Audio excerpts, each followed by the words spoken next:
Tim, me and you sat down last week, and I asked you about coming back a second time around in your short-term goal. And that week you got, which was you're trying to get back into the starting rotation, and then you got to start that Saturday.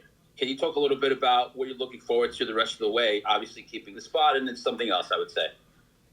Yeah, I think just continuing to put in good performances that the team can be proud of. And like I said, I think it's one of those things where when you get the opportunity to play, you have to take the most of it. And I think that Chicago game, I did pretty well and was able to get the nod again against Orlando. And that's kind of my job, is to just kind of continue to put together good performances that can get me onto the field.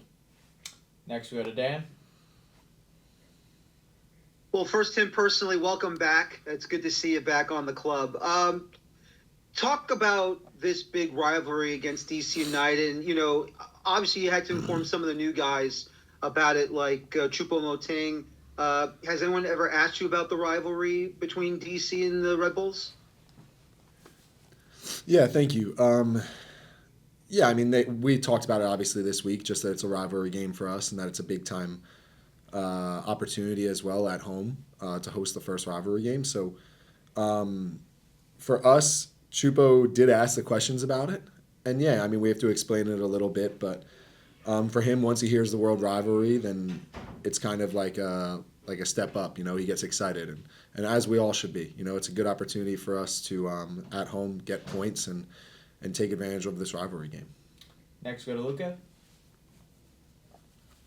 Hi, Tim. Kind of building off of that, I feel like from a perspective of just where both teams have been in the league over the past few years, it hasn't felt like the rivalry has necessarily been the same as the heights of maybe 7, 8, 9 years ago.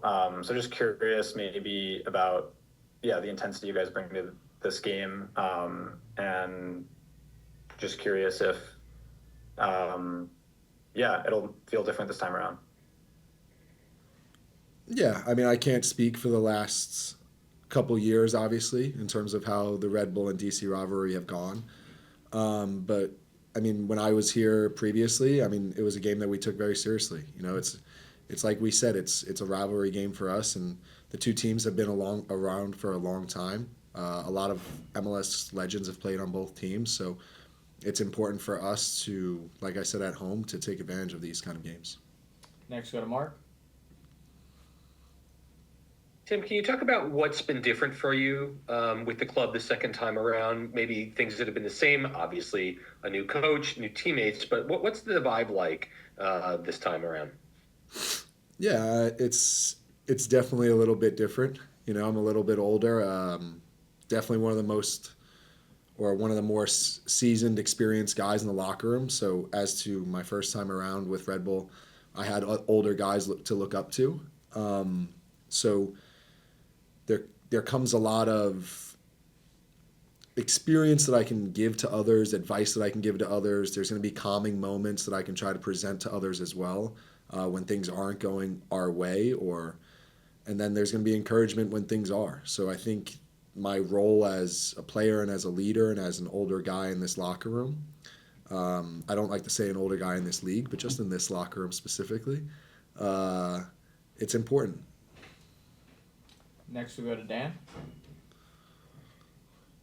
Tim, if I can ask you, what are the similarities or differences when you were under Jesse and compare them to Sandro? And if it doesn't get you in trouble, I'll try not to.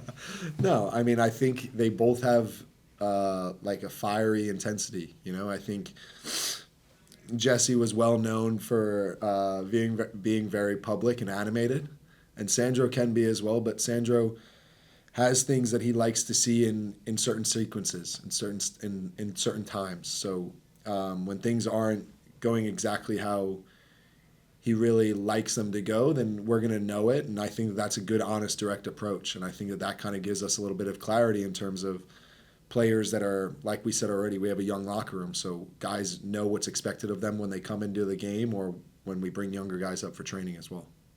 Everyone, we have time for one more question with Tim. We'll go to George. Tim, Sandro mentioned last week that he thought he maybe overworked you guys a little bit. last week going into this week. Can you just talk a little bit about that on your end? Some people may be saying that he's looking out for you guys. Some people may appreciate that as a player. So I just kind of want to see where you're coming from when you heard that statement from him. Yeah, I mean, I don't know. I mean, I think it's if he said he overworked us, that could be true. But I'm ready to train every day. So whatever the workload is that day, I'm ready to go to work. And when the game's on the weekend, if my name's on the sheet, then I'm ready to go. Tim, thank you for joining us. We appreciate your time. All right, guys. Thank you.